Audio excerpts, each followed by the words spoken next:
In a world where justice is supposed to be blind, there are those who believe the scales are tipped in favor of the powerful. The ones who are meant to protect us are often the ones who cause the most harm. The police force, sworn to serve and protect, have become a symbol of fear and mistrust for many. And the court system, designed to ensure justice for all, has failed time and time again. But there are those who refuse to be silenced, who fight for change, and who demand accountability.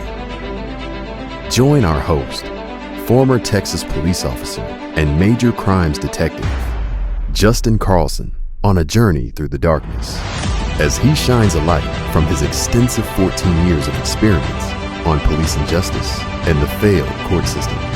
And as he speaks with the many others who have also experienced injustice. This is Failing Justice.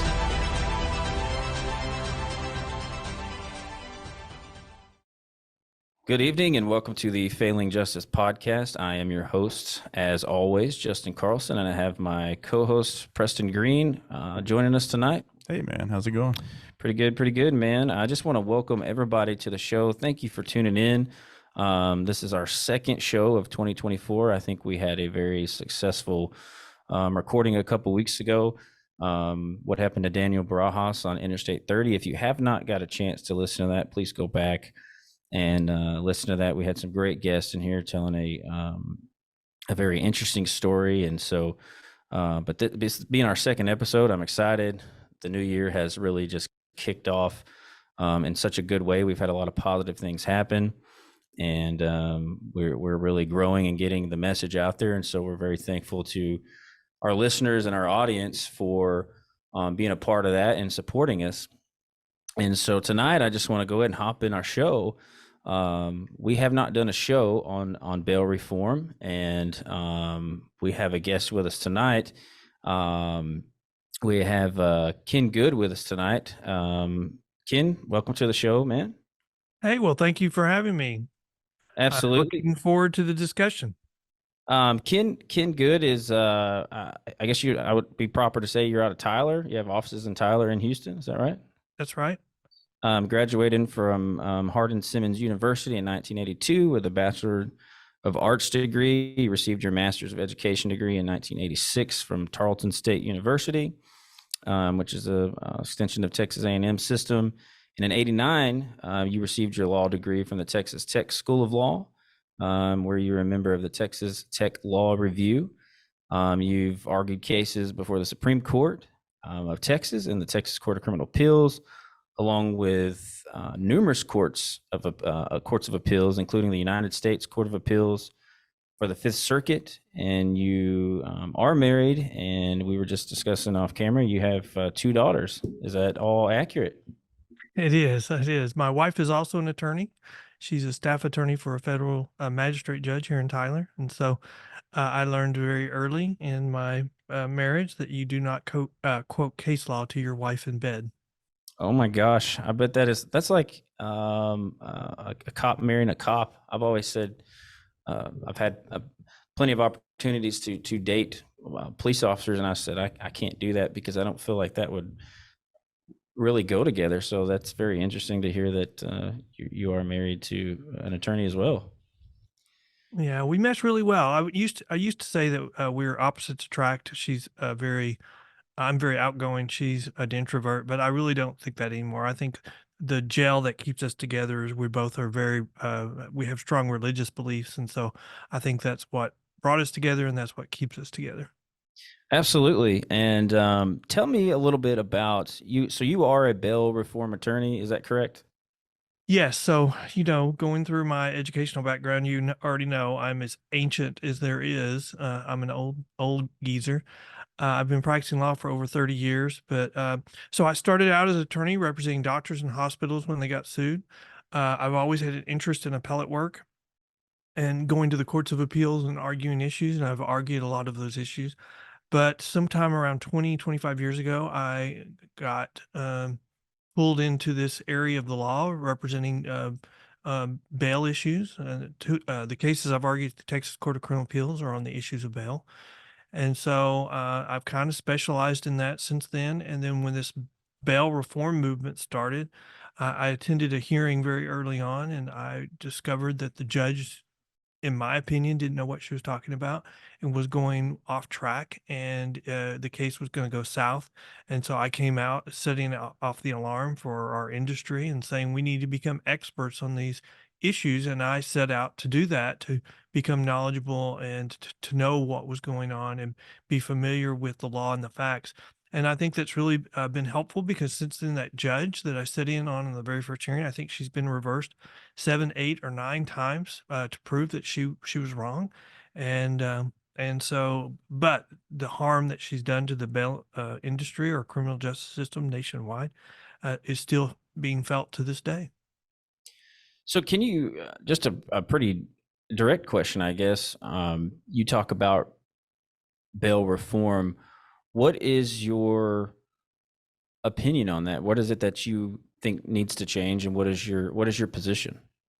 Well, I think we're always looking for how to improve the criminal justice system. And, pretrial release, the bail system is one of those types of things that we're always looking for ways to improve it. Okay, so let me set it up by quoting a mayor from Durham, North Dakota. She was on a News Nation uh, town hall on crime, and she said, "Until you have an alternative to the private industry bail system that has the same low failure to appear rate and the same high level of accountability, you don't have an alternative to the private industry." And so, my position on bail is we have a lot of people pushing for what I call bad bail reform, because they're pushing alternatives that are really not alternatives, because they carry high failure to appear rates, and they get rid of accountability. That creates chaos, that creates de facto decriminalization, and gives a green light for groups that y'all well know, organized crime, career criminals, and gangs, to just take off, see that as a green light to commit a lot of crime and make a ton of money. And I can stand behind that. We were me and Preston were talking before the show, and we were kind of preparing, and some of my thought process, and you can chime in and give your thoughts and opinion. We welcome all kinds of opinions on this show. Um, Across the board, you, for example, I told him, I said I could go tonight, and I used maybe not the best charge in the world, but I used prostitution. So I could get arrested in Dallas County tonight for prostitution, and say my bail will be set at, say, $1,000 or $5,000 or any variation in between. And then I can go to Smith County, where you and I are both from, and I could get arrested for prostitution there, and my bail will be, say, set at $100,000, and say this is my first offense. I've never been arrested before. So why is there such a vast difference between county to county and state to state, and how bail is set? It's such a wide difference. Well, I think part of the problem is politics, especially when you go state to state. Bail is regulated by states.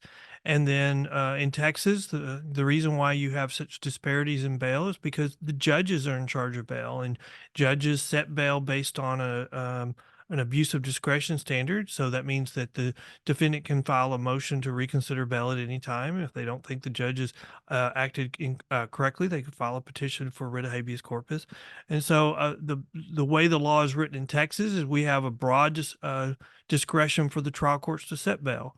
And so that's the reason why it would be different from one county to another. So, a rural county is going to set one standard, but a urban county is going to set another, because their jails are usually full, and so they're going to set a lower bail because they don't have room for them in the county jail. I think that probably has some uh, effect on what they're doing, but I think probably the biggest thing is uh, the judge, whether the judge is a law and order judge, the bail's going to be higher, because they're going to be a no nonsense judge. The bail's going to be higher, and if they're and with politics right now, We've got some arguments being made that no matter how many times you commit the crime of prostitution or solicitation of prostitution, you will be released on the same amount of bond, no matter how long your criminal history is. I disagree that there's anybody in Texas that's a first-time offender that's stuck in jail because they can't afford a bond anymore. I just don't believe that, especially for misdemeanors. Not today, not after what we've been through for the last 4 years, and especially the way crime has gone up. So I think that but once you have a criminal history, if they set your bail and you can't afford it, well, you're not in jail because you're poor. Then you're in jail because you have a criminal history, and I think that's a completely different situation. Yeah. So something that you touched on there, you know, the magistrate's the one who sets the bill. Hmm. I'm I have a kind of an issue, I guess, right now with understanding the concept of you have, in Texas, I know some of the magistrates that are in, that do the arraignment for some counties or municipalities, they're just appointed magistrates by whatever governing body that is. And it's not necessarily, I feel like the way the system is supposed to be designed is, the magistrates and in the criminal justice system, once you get into the court procedures, the people who are going to be deciding on, whether you're innocent or guilty or your sentencing should be, or a jury of your peers or a magistrate. So when it comes to the magistrate, how is the magistrate that's setting these bail amounts, magistrates that aren't elected, and maybe some of them are just appointed, or some, I've seen some county jails where they hire magistrates Hmm. specifically to do the arraignment, and it's not an elected magistrate. The people aren't deciding who's arraigning them, who's setting these bills. If that makes any sense, I just think that there's a little, like you said, some politics play with that. But Well, the term magistrate can be a verb or a noun. I mean, it sounds so crazy, but the people who can magistrate somebody is anyone from mayor all the way to the chief justice of the Supreme Court of Texas can be a magistrate.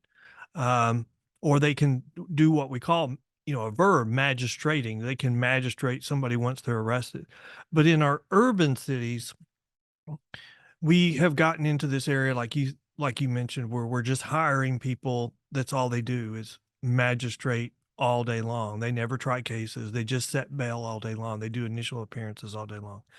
And I've heard that same point that you've made is, why do we have somebody who's not responsible to the voters set bail? Well, in Texas, every county that has a magistrate, there's a statute authorizing it. So there's the state legislature has authorized that county to hire magistrates. Like Harris County right now has magistrates, and that's probably the most uh, political right now.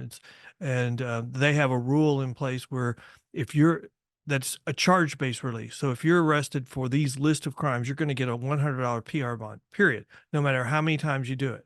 Commit it. You can commit it 5, 8, 10 times. You're still going to get a $100 personal bond because it's a charge-based release system. And no matter how many times you fail to appear, you're still going to get that $100 personal bond because it's a charge-based release system.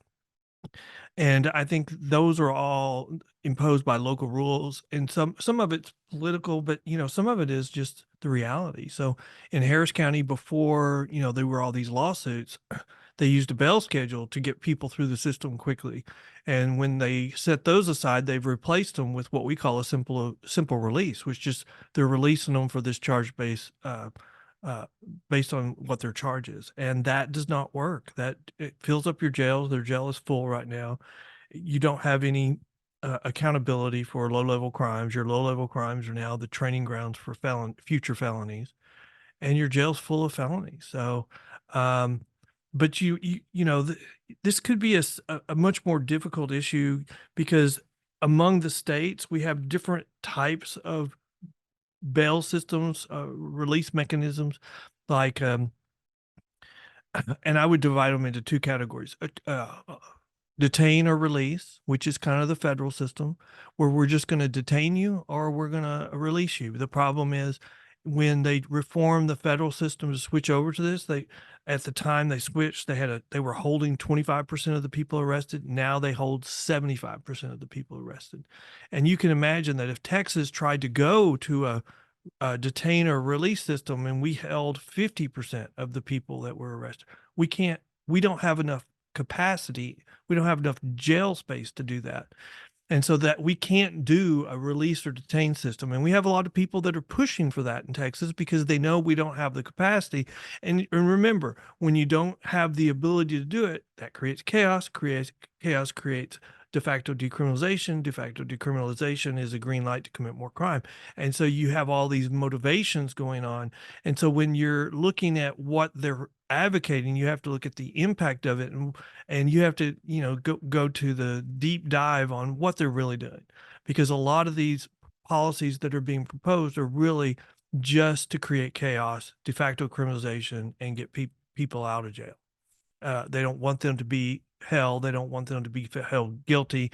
They don't want there to be that crime against that person. And the problem is the people they're trying to help ends up being the same racial group that's hurt the most, because when crime goes up, it goes up disproportionately in minority communities. It goes up faster in minority communities. So the people they're trying to help end up getting hurt the most. Yeah, I mean, yeah, there's a lot there for sure. Well, so we have to find the sweet spot. What will get people to come to court, and what will get them with the lowest failure to appear rate and have a high level of accountability. And as a lot of different studies have shown, there's nothing that will even compare with the private industry. And if you can even go to California during the pandemic, and they found that there was a difference on people simply released versus released on a private surety. And what they found was on nonviolent offenders, people released on no bond, on simple release, had a 200% greater chance of committing a violent offense in the next 18 months. Now, I mean, if we're just looking at that kind of numbers, why would we want to release anybody on just a simple release, personal bond, no bond, whatever you want to call it?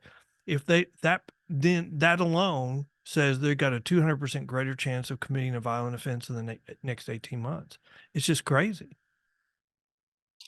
Yeah, I think there is a fine line there. Like you said, I believe your words were finding the sweet spot, because committing crime, if you're actually committing a crime, it should not be okay. And if you're getting a low enough bail set to where you're not worried about it, because either your friends or family or yourself have the money sitting in the account, and you can just bail yourself right out. And then okay, well, that's not a big deal. That's just a misdemeanor theft. I'm just going to keep doing it. My question would be, as far as misdemeanors, how do you, I mean, what's the answer there? What is that sweet spot? What is it that, I guess you were proposing, or you're trying to? I think that Hidalgo County here in Texas has a pretty good program. And that is, if you get a personal bond and you mess up, you're not going to get another personal bond. I mean, in Harris County, we have examples of people getting personal bonds 15, 16 or more times. And that's when we say, well, there's no accountability. So if you want to try somebody on a personal bond, even though it has a substantially higher failure to appear rate, and that means their case will have to be put on hold until they return. And a lot of times that means they have to commit a new crime, because that means that's when their warrant's checked. So they commit a new crime. So they find a warrant and they arrest them. But if you overlay on top of that a dose of accountability, so that if you screw up or you mess up, you don't get another personal bond, and your bond gets double, then the system is not going to be harmed too much by doing these personal bonds, which I agree have to be an option to protect the poor. But what we're doing is we're replacing a system that works very well. and we're replacing it with a system that does not work. And that's where the problem is when you take away all accountability. Yeah, I would definitely agree. Yeah, I'll be honest, I've never really thought this in depth and on bonds and things like that. But it's definitely a Well, you know, okay, so here's what some of the people from the other side argue. It's like, well, hey, man, you've been arrested. I mean, we've already used the example of prostitution, and you haven't been convicted of a crime. So why should you be required to post a bond? The presumption of innocence applies. The problem is that has nothing to do with setting bail. Bail is what assurance are you going to give the court that you will return to answer the criminal charges that have been brought against you? And if you can't give the court assurance that you will return, or if the court doesn't think you will return, or you have a track history of not returning, then the court can just deny you bail. I mean, especially we have some charges in our Texas Constitution where they can just detain you. But we also have other examples or situations where you breach a court's order. So they say, no, I'm not going to let you, I'm going to revoke your bond and I'm going to put you in jail. And so the whole purpose of bail is what assurance are you going to give to court that you're going to return to answer your charge? And that's the problem we're having. We have all these groups on the left advocating to replace it with a system that doesn't work. And they argue these really, soothing arguments. Oh, everybody wants to get their case resolved. Everybody will, come to court anyway. Well, no, the pandemic proved that's wrong. I mean, I did a podcast with a DA from California. They use simple release for all misdemeanors in California. Their failure to appear rate on misdemeanors in California is 80%. If you look in Harris County, the police officers union did a review of the dockets for 1 week and found a 75% failure to appear rate. Another group, harriscountycourtwatch.com, reviewed the Harris County District Clerk's data for 2 years and found an average of an 80% failure to appear rate on misdemeanors in Harris County. So, and we already know if they don't come to court 80% of the time, that means those cases have to be put on hold till they come back. And here's the damage it does. The criminal justice system is like a conveyor belt. Every month, every day, the same average number of cases are being added to it. And in our urban areas, those are large numbers. And if you can't get the cases resolved, so you have 1,000 people supposed scheduled to show up for a week, and you have an 80% failure to appear rate, that means the next week you have 1,800 people who have to come to court. And if you have another 80%, the next week it just keeps compounding and compounding.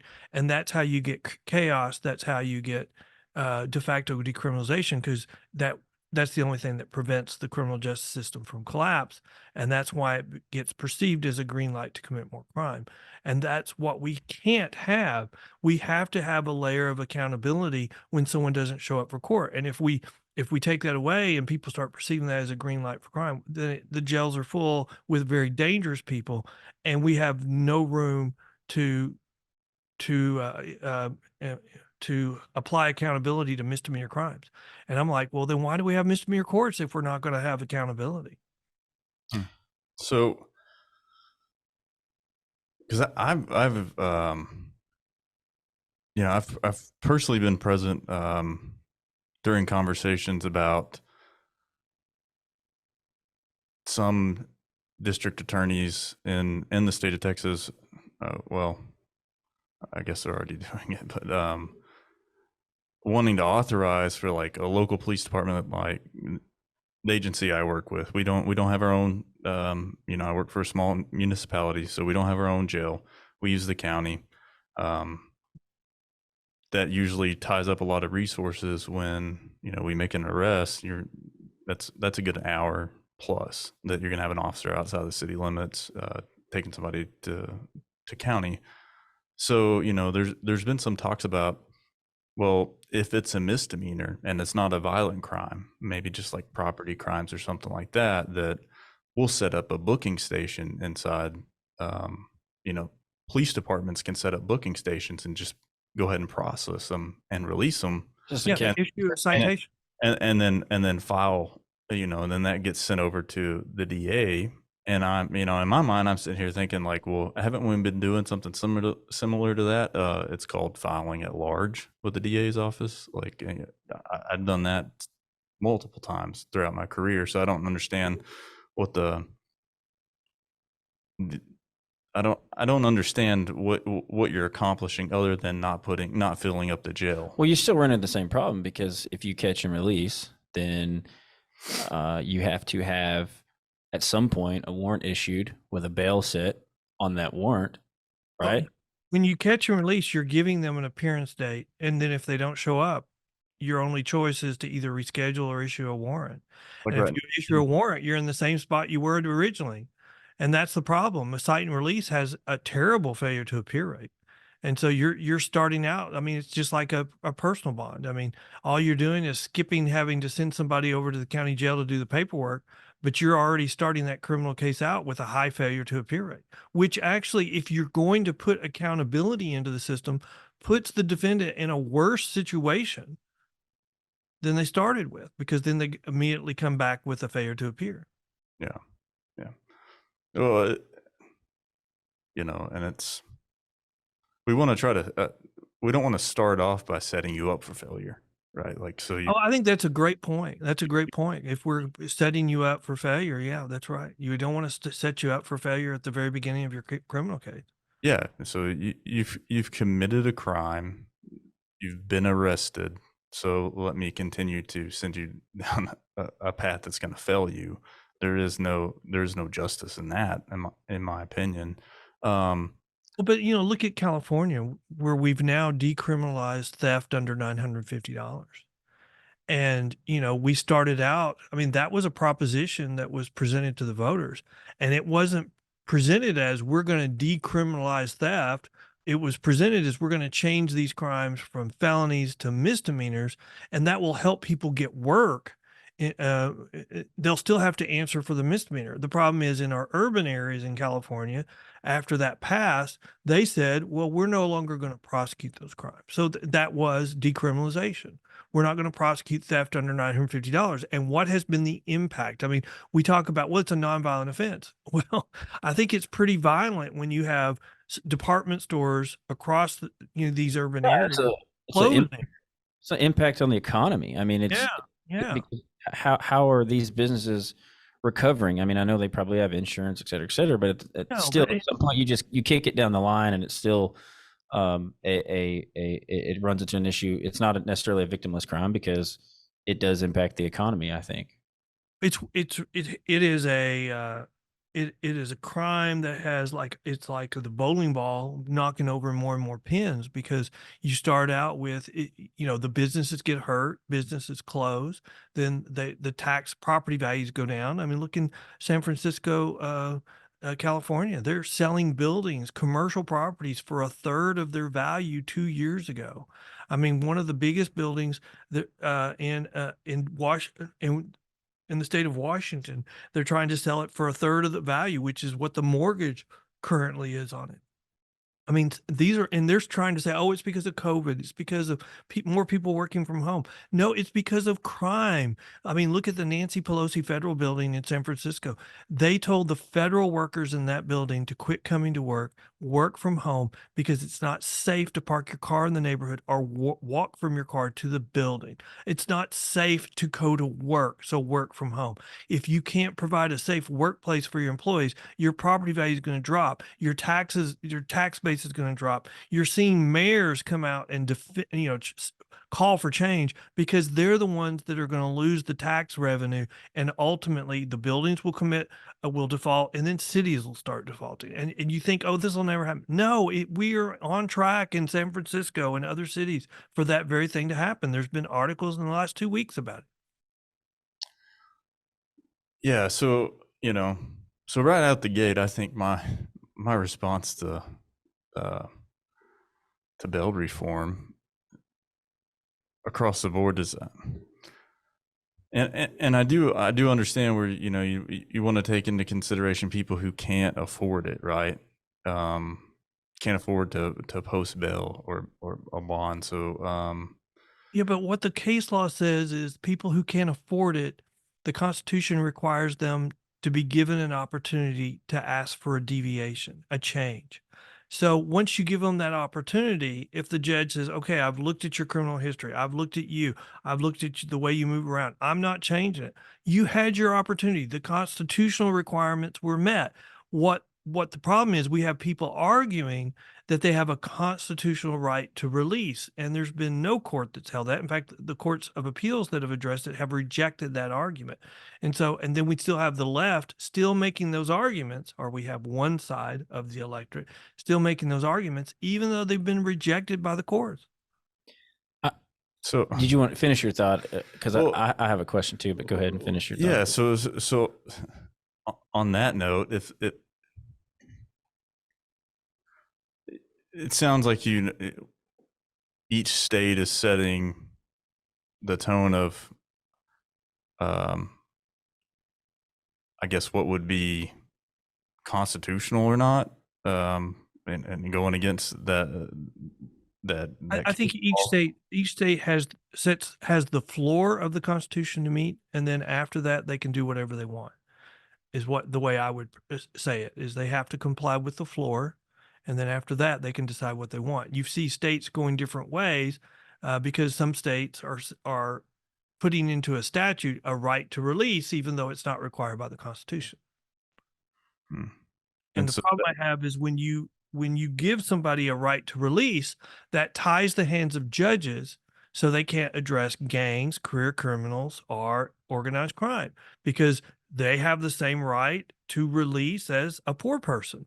And that's where I have a problem. When you take away the discretion of the trial court, or where even if you're saying, okay, it's, we'll give them the benefit of the doubt. They've got a genuine concern.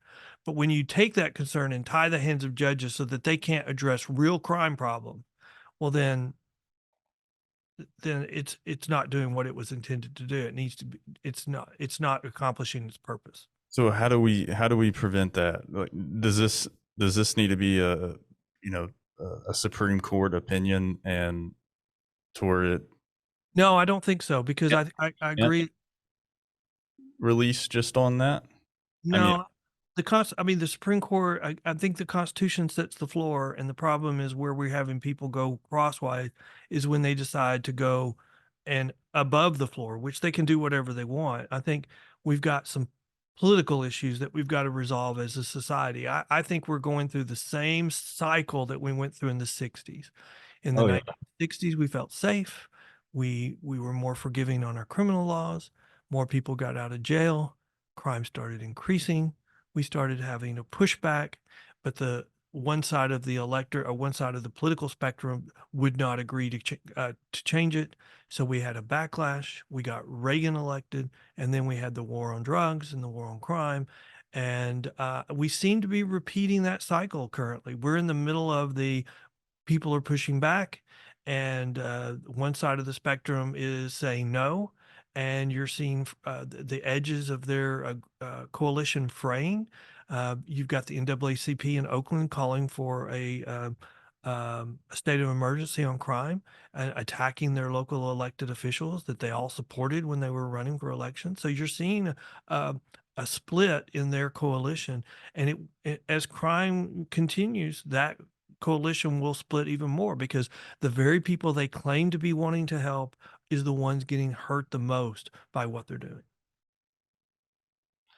And correct me if I'm wrong, Ken. When we're having this conversation, we're pretty much referring to career criminals, people, repeat offenders. That's pretty much what we're talking about for the most part, right? Well, yeah, I think we have. I mean, yes, I describe it in our urban areas. We have a city within the city, and we have a small group that's committing the vast majority of the crimes. We know who they are, and they have criminal histories. And when we elect policies or when we enact policies that are charge-based release, that we'd have no discretion, we have to release them. They see that as a green light to commit more crime. And the people living in the gray areas between the law and order people and the city of crime within the city, they start, well, look, if they can get away with it, I'm going to join the crime city. So we need this level of accountability so that the people living in the gray area go, I'm going to follow the law. But yeah, we have a small group in our urban areas that are committing a large percentage of the crime. And the police know who they are. Y'all know who they are. Y'all are rearresting the same people a lot of the time. Yeah, I know there's been people who we have recently arrested, and for example, violation of protective order. Mm-hmm. When there was a violent crime committed in the very beginning, assault, family violence, they receive a protective order, and that person reoffends 3 or 4 different times, and they go in and they just keep getting bail, and they just keep getting out. And so they go back over to the house, and they're gonna reoffend because they're not supposed to be over there. Protective order is still in place. They which gives them another opportunity to, because that relationship, if you're beating on your wife or your or spouse or whatever, that relationship isn't repaired from the time you've gone to jail. You're just probably more pissed off about it. So you go back over there because you got $5,000 bond, $6,000-$7,000 bond, whatever it may be, and you go over there, and that's when catastrophe can happen. And so I think there's got to be.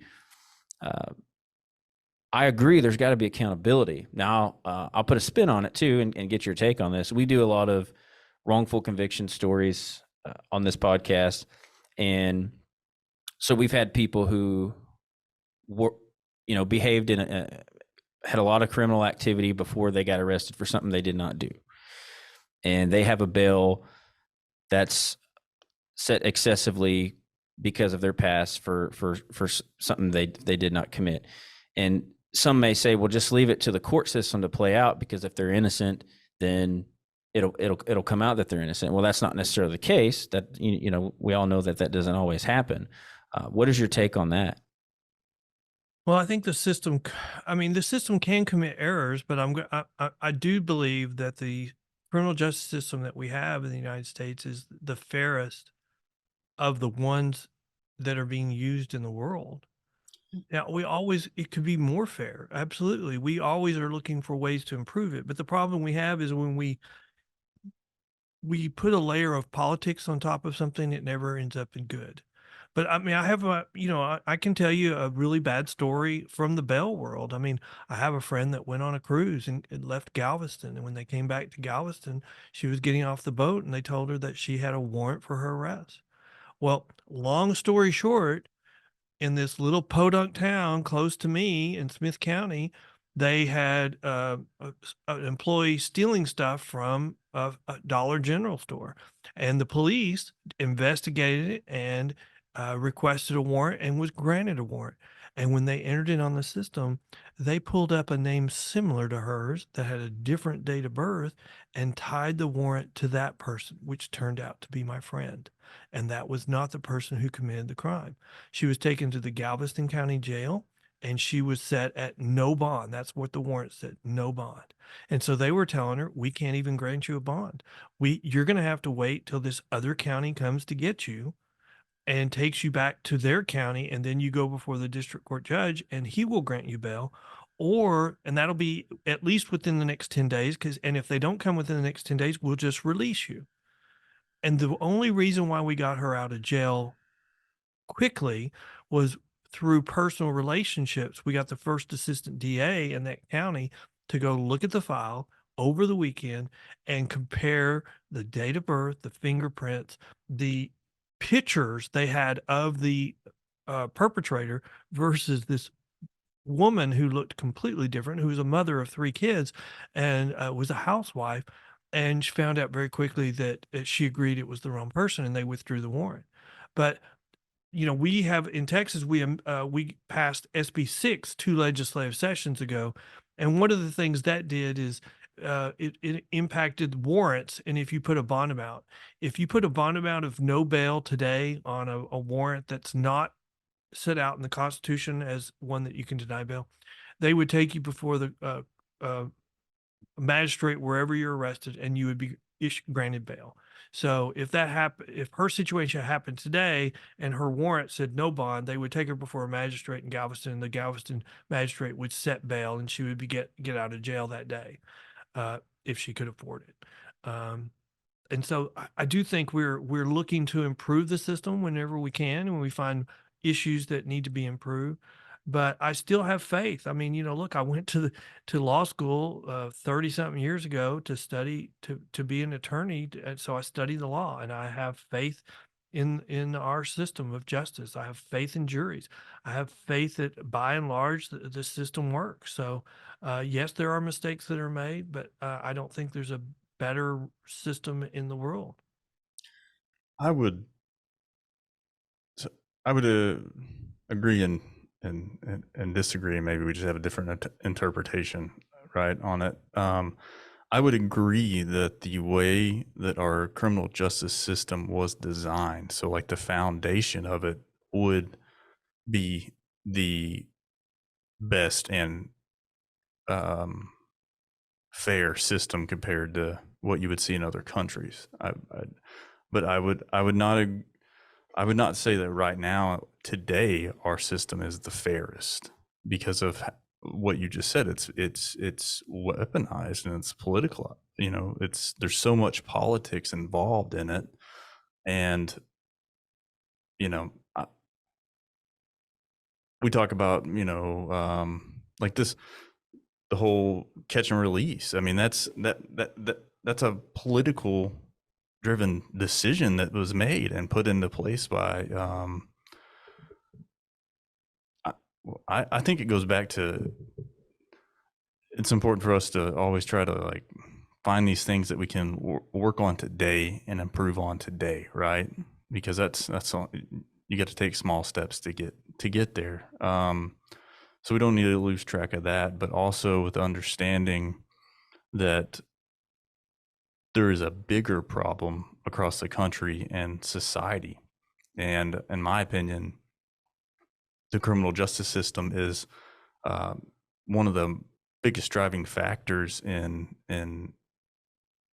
that. And How so?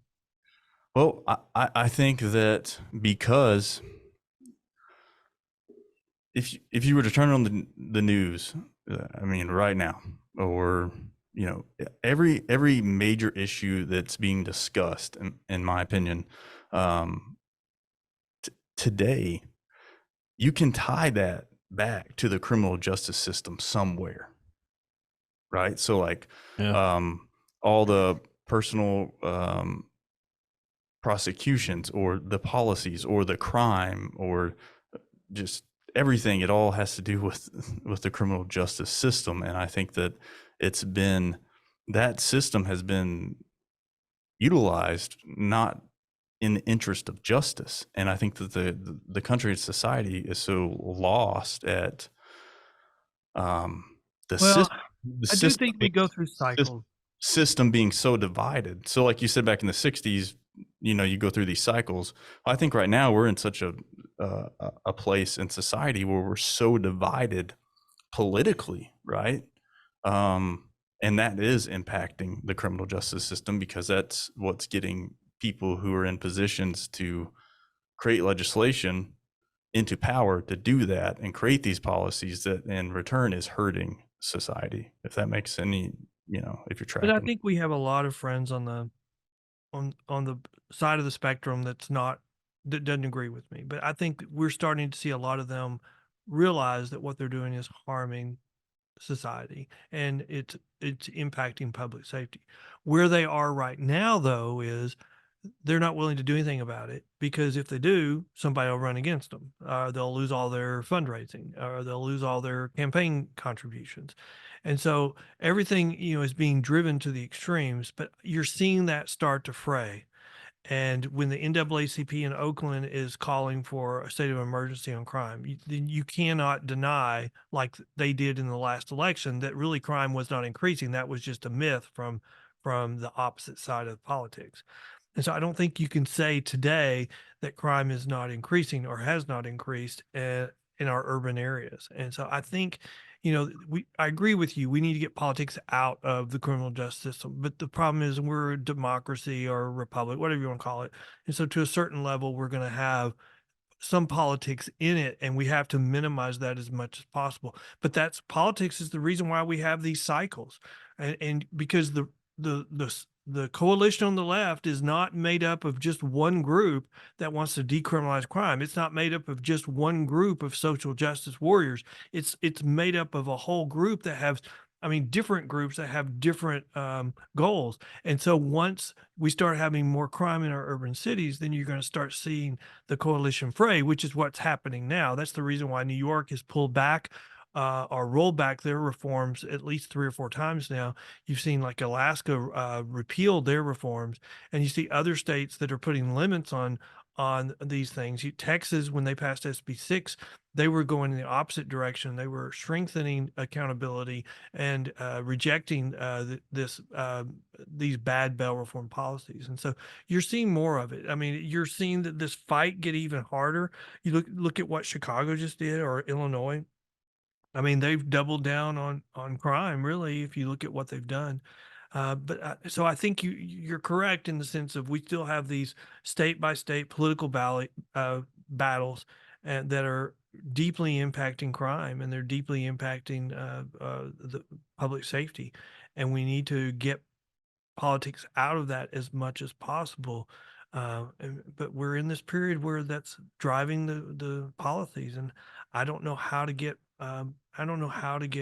politics out of crime or crime policy, but we eventually will. I mean, my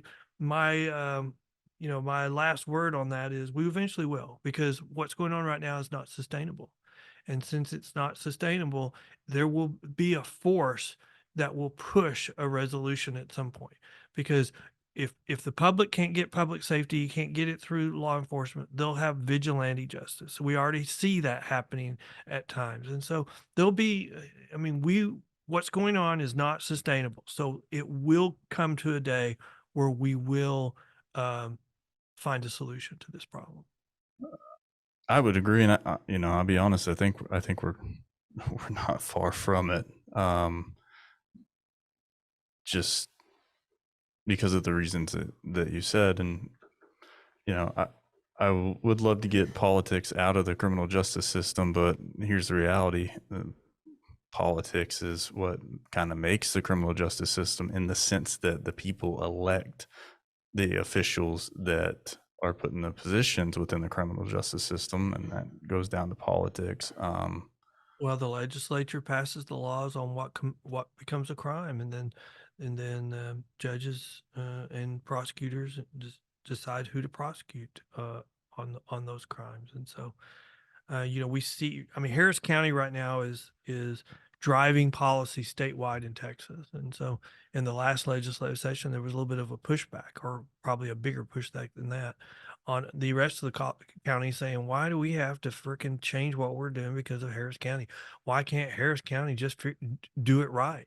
Well, because it's the third largest county in the United States, and it's being pushed by one man in politics really heavily into the wrong direction. And they convinced a federal judge to agree with them.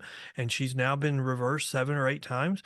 And they're still following the settlement that was reached in that case, even enforced upon the county, even though the Fifth Circuit has now ruled that case should have never been filed in federal court.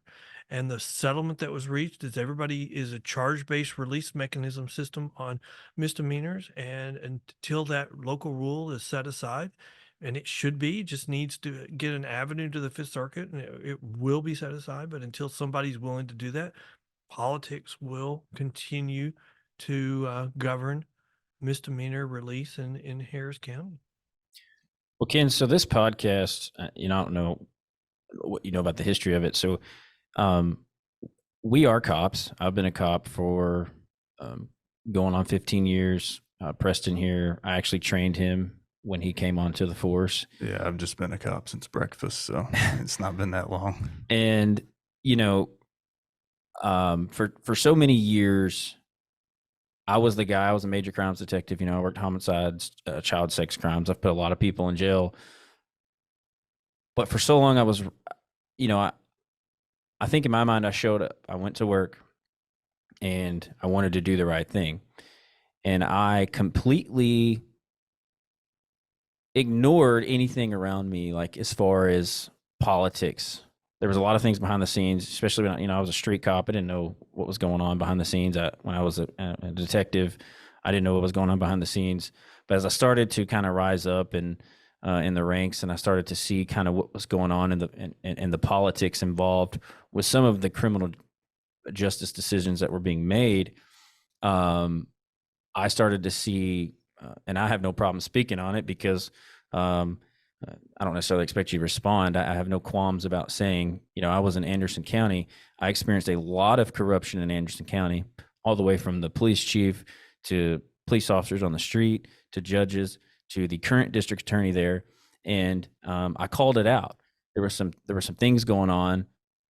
My very first episode of this podcast discussed why I ended up on the journey to leave law enforcement for 2 years, because the DA tried to prosecute somebody that shouldn't have been prosecuted, and I stood up for it. And then I had a target on my back at that point, and I uncovered so many other things.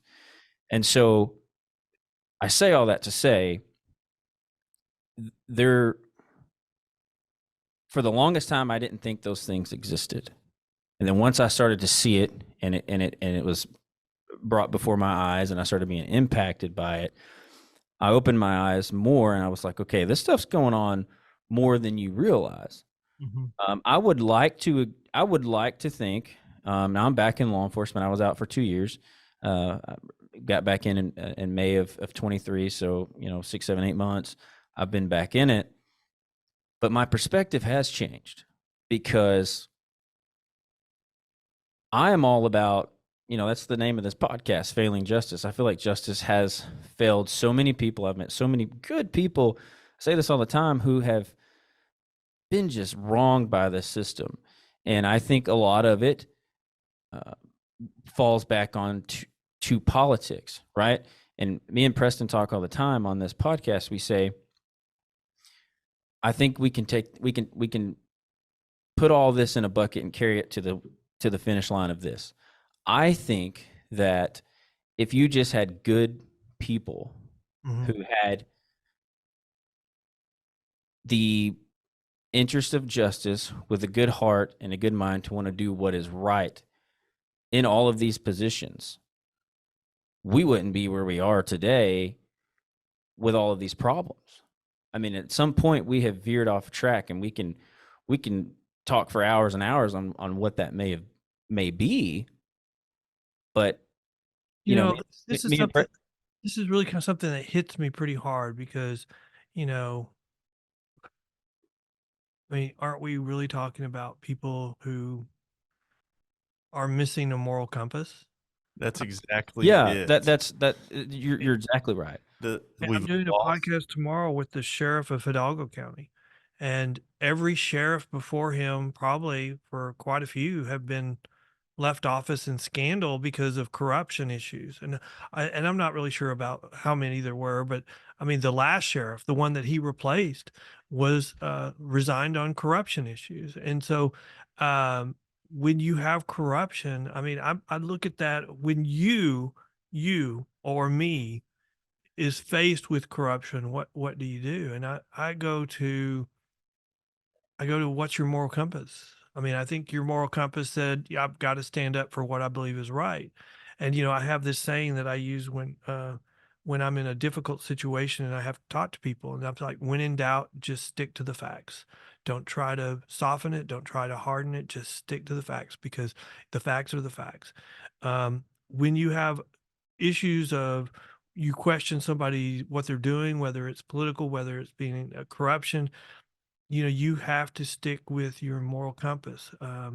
Otherwise, you won't be able to live with yourself. And so I think we would be doing so much better as a society. We wouldn't have having a lot of these issues that we're having on bad bail reform if people had a moral compass. But I don't know how you teach morals without teaching religion because I watched a movie recently or a clip of a movie where it said, morals, teaching morals without religion is it's just your opinion. it's your opinion you should not steal, and so that they may have a different opinion of you, but that's just an opinion. But when you interplay a religious element to it, like in Alcoholics Anonymous, that believes in a supreme being that's so successful as a treatment for alcoholism and other drug issues, because it has this moral compass that it teaches with an overlay of a supreme being. So I think that's part of the problem that we have, is we have this uh, we have we have a whole group of our society that is missing a moral compass, and in its place is envy. You have something I want, I should have it.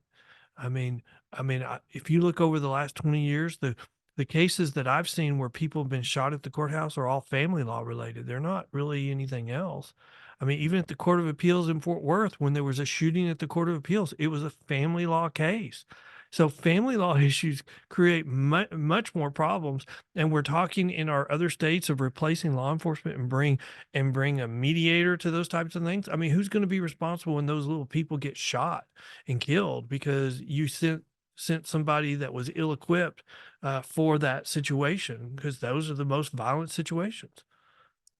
Yeah, Yeah. that's absurd. I mean, there has to be rule of law. There has to be things in place. People can't just run around committing crime, like you said, decriminalizing statutes, and I mean, I think that is, I think we are on the same page there. That is completely absurd, because we see that in law enforcement. I mean, even in um, uh, these metropolitan urban counties. I mean, when we work in one, I'm not going to name it because we're active, but you know, we even see it there. Go back to the example I mentioned earlier of the person that's been arrested for a violent crime, has a emergency protective order, and just keeps going back and committing the same crime over and over and over. And so I agree. I mean, there is most certainly a problem, when it comes to that. But I also agree on the topic of the lacking a moral compass, and we talk about that all the time, specifically in when it comes to law enforcement, the criminal justice system as a whole. People just lack a moral compass, and I don't know where we went sideways with it, but it's in bad shape, and there's so much work that needs to be done. And I do have a question though, and I wanted to ask it earlier, and we moved along. Do you think that a lot of these stories that you hear, like you mentioned your friend who went on that cruise, and I read about that story, but I didn't realize that was close to East Texas. I remember reading that story, and so that's just one of many, right? You have I would call that an injustice, whether that was a clerical error, human error, whatever, Yeah. still an injustice. Do you think, and the people we've had on this show that's been wrongfully convicted, all the people that I know that's been wrongfully convicted, people who's been wrongfully arrested, do you think all of those injustices, um, that people want to bring legitimate change and reform, and maybe in the form of bail reform, maybe that's their driving factor uh, to wanting to make those change, but maybe they're taking it a little too far? Do you I think that has will, anything to do with I it? call those people the true believers. And I do believe the coalition pushing for bad bail reform has a portion of their coalition, which I think are the true believers. But I think there's another group that's driving it, and I think it's the money group that's wanting to decriminalize a lot of crime. They don't want they're wanting. I mean, they know what they're doing. They're doing harm to the criminal justice system. I mean, the weirdest argument or rumor that I heard was that Soros is funding a lot of this. He's wanting to create chaos because he makes his money through arbitrage systems, and so he makes more money through chaos. That that's one of those that I kind of just put in the category of that's just too crazy not to too crazy to be true. But there's a lot of things that were too crazy to be true that just have turned out to be true over the last 4 years. And so you can't discount it. I mean, you have to question his motives when he's throwing money into a district attorney's race in Texas, and they're going to suddenly get elected, and then they're going to be very progressive on crime. Suddenly, they're not going to prosecute certain crimes anymore, and I just completely disagree with that. Yeah, yeah, I agree with that too. I mean, what I don't understand even more is you'll have a district attorney's office that decides, well, I'm not gonna prosecute marijuana charges. Mhm. Doesn't matter what, I'm not gonna prosecute them. All right, I guess you were elected to be the DA. There's nothing I can do about that. If your office doesn't move forward with these charges, right? That's out of my control. But what I don't understand is then you have police departments where you have leaders within those police departments will now turn around and tell their officers, you can't arrest on that. Mhm. Why not? It's still a lawfully good arrest, right? But you have leaders within police departments that will, I'll say, We need to cower down to We need to do whatever. something on our drug crimes, and I'm a firm believer in a strong drug statutes, because I have a sister who had a 30-year drug addiction to prescription drugs, and we couldn't get her to do anything until late in life. Ended up being her guardian, and she lived in an assisted living facility where they regulated her medication. But I'm I'm a strong believer in. I mean, I read an article one time that said 80% of all crime is some kind of offshoot from drug drug trafficking or drug crimes, and I really do believe that. So I think if we give up on that and quit prosecuting that, we're giving up on crime, really. But we've got the problem we have is on this marijuana issue. We've got um, I think a generation that doesn't believe that that should be prosecuted anymore. And so, when we used to prosecute people for illegal abortions, we had lots of juries that would nullify the law and just find somebody not guilty of having an illegal abortion. I think we're at risk of having that same thing happen in our urban areas, where if we were to prosecute and charge and prosecute somebody on marijuana, I think we're at the tipping point in some of our cities where they would just nullify it and just find them not guilty. So we need to have that kind of conversation as a society. But right now, the lieutenant governor will not let any type of statute to repeal marijuana crimes. He won't let that through the Senate. So we're kind of stuck. So we Yeah. can't have that debate. We can't have that discussion. But I do agree with you. You should not be able to go to Montgomery County with the same level or amount of drugs in your pocket that you go into Harris County. Harris County, you won't even be prosecuted. Montgomery County, you'll be prosecuted to the full extent of the law. That undermines trust in the criminal justice system when you do that. And Yeah, maybe I agree with that, and this is unpopular, obviously, in this conversation. I think marijuana should be legal, but since it's not, and that's a whole topic. I picked a bad example to get to my point, guys. I'm sorry about that. No, So because that's a whole nother conversation, and we don't have time for that, and I could talk to you on the phone about that later. But my point is, it's exactly what you said. Since it is illegal, it's not okay to go to Smith County, be arrested for it, and then turn around, go to Harris County, Montgomery County, wherever it may be, and not be prosecuted for it when the same law is written in black and white on the books.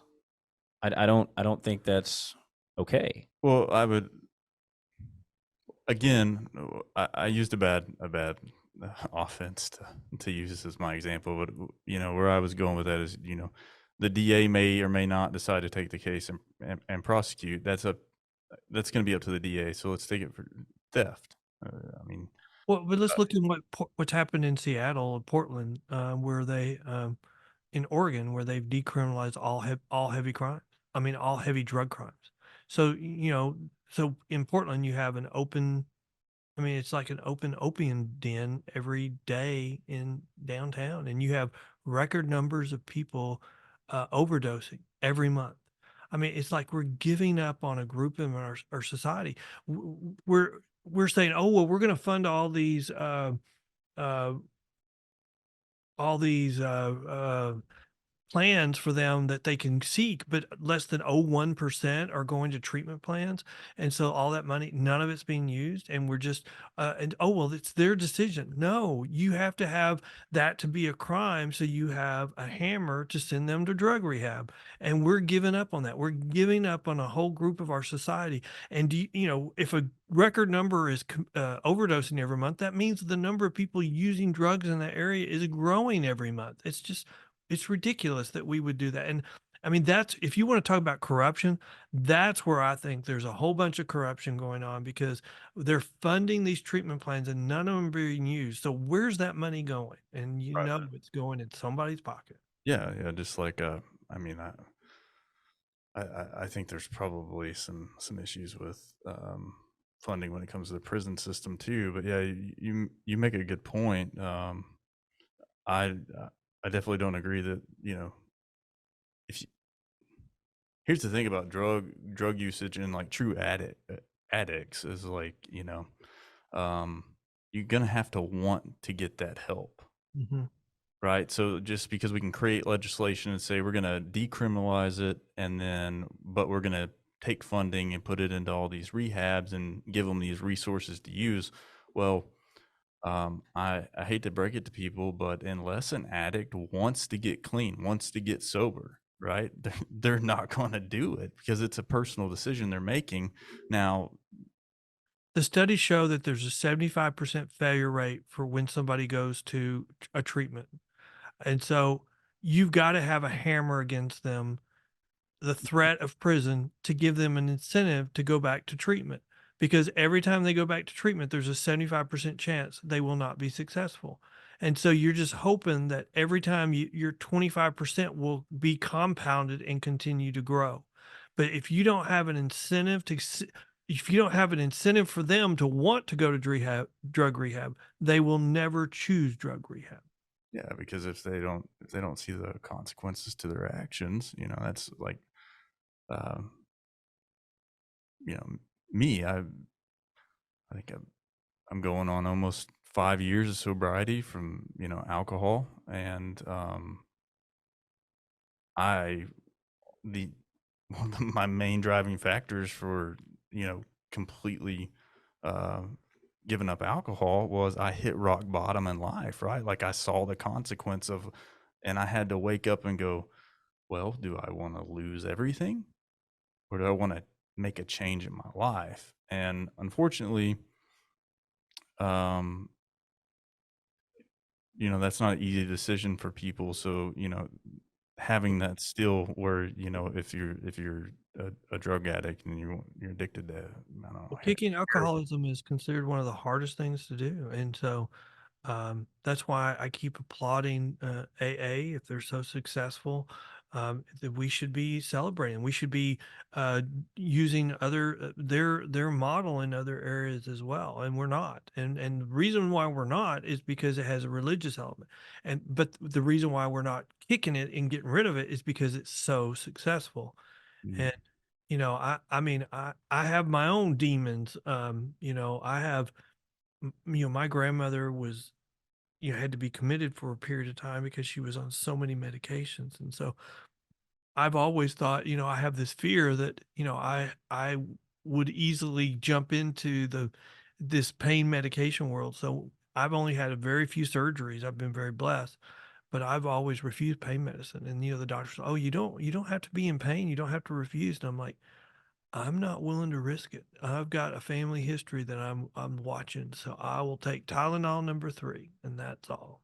Yeah, because it's so addicting, and these pharmaceutical companies, they come out with these prescriptions and they get people hooked on it because it's all dollar signs and money. And then so you want to talk about the drug problem, you tie that back to politics. Why we're decriminalizing some of it because you got lobbyists from pharmaceutical companies. It's a mess, and I think it goes back to our I think our society's lost its moral compass. Sometimes I think that's a part of the issue. So I guess, what do you think the right direction for us to go with bail reform is? If obviously we've covered a huge topic of what we think the bigger problem is, but obviously we got to do things in the meantime, to be able to solve that bigger problem, we got to take those small steps. So Well, we have to realize first that a lot of these pushes for criminal justice reform and bail reform are not intended to make us safer. I mean, we teach criminology classes. How many classes have y'all taken on here's how you successfully fight crime? And normally, one of the concepts of fighting crime is not we will release half the people from prison and we will be safer. I mean, that is not a concept that any of our textbooks on criminology teach. And so we have this groups that are arguing that, oh, we need to release more criminals and that will make us safer. No, it won't. I mean, if it doesn't sound true, if it doesn't pass the smell test, it's not true. And we need to go back to what we know that works. And what we know that works is, you know, concepts that made New York very successful. Broken window theory. That's not uh, a theory that was just used and created in New York or New York City. It was a tested and proven theory of how to fight crime in our criminology textbooks. And so, and honestly, you know, no one, you know, there will be people that will dispute what I say, but I'm like, you need to use more of the private industry instead of less because we're the only one that has the lowest failure to peer rate and we have the highest level of accountability. You want to cut your backlog on cases, then you can cut it just by using more private surety bonds. And and that's because we're so closely tied with the criminal justice system. We're intertwined. What's good for the criminal justice system is good for the private industry and vice versa. We're doing things consciously to harm the criminal justice system and we know it. Look at everything. A lot of what you can see is traced back to California. California was not intended to decrease crime, not anything they did. They were told to reduce their jail population in their prison because they couldn't provide uh, competent medical care. That case went all the way to the United States Supreme Court, 5-4 decision, blah blah blah. But it was everything in there has been to reduce their prison population because they don't have the political will to build more capacity.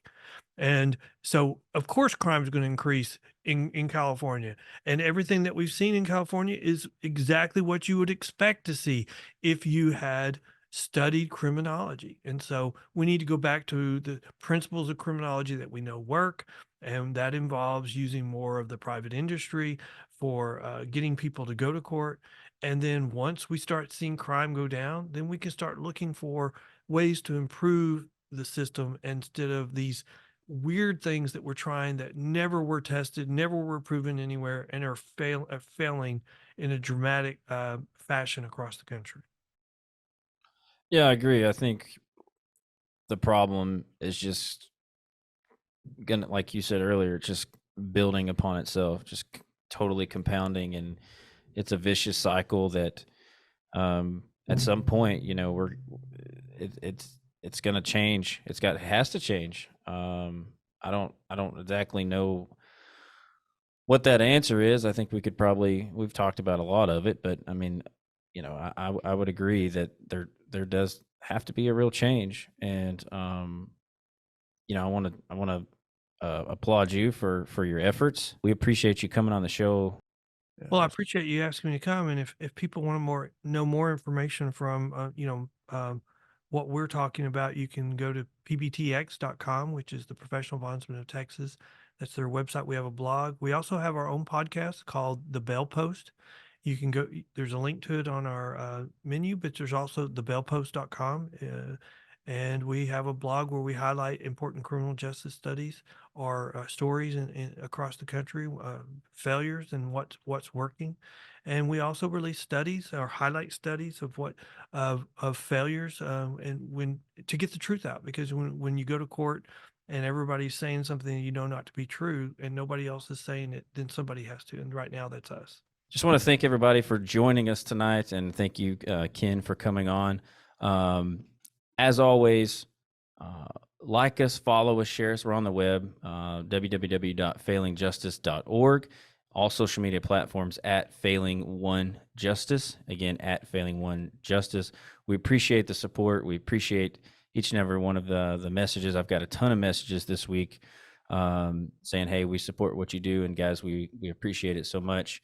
And if you want to continue to support us, we also have a support page there on the website at failingjustice.org. But really just spreading the word and sharing the videos, sharing the podcast, sharing the content will go a long way. So thank you all for joining. Preston, thanks for being on the show, as always, as my co-host. Hey, man, glad to be here. And we will see you guys next time. All right, stay safe.